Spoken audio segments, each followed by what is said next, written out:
Demi konten, tampang pria yang jadikan pacarnya bahan settingan seolah-olah dicolek ojol. Heboh di media sosial, seorang perempuan mengaku dicolek seorang penarik ojek online. Video yang direkam sendiri oleh wanita tersebut jadi perbincangan warganet setelah diunggah ke media sosial.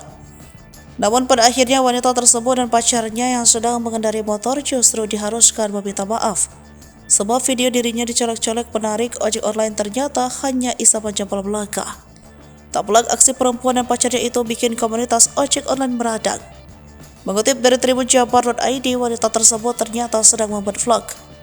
Pada video yang diunggah di akun Instagram @foxit, Selasa 13 Februari 2024, terlihat wanita itu dibonceng diduga oleh kekasihnya. Tak lama ada seorang ojek online yang menyalipnya.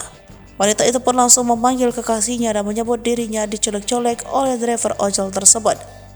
Ia pun langsung mengejar motor driver ojol di depannya tersebut.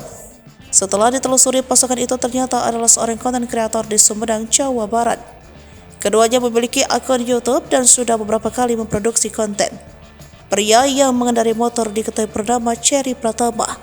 Kini ia pun memberikan klarifikasi soal pelecehan yang disebutkan dilakukan oleh ojek online tersebut. Ia mengatakan video viral itu hoax atau hanya settingan. Pria itu pun meminta maaf atas kegaduhan yang terjadi dan kepada driver ojol yang dirugikan. Lebih lanjut, ia berterima kasih kepada jajaran Polres Sumedang yang telah membantunya menyelesaikan masalah ini.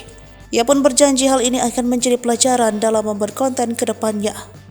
Terakhir, pihaknya pun meminta maaf kepada komunitas driver ojek online atau Samawana, Jawa Barat.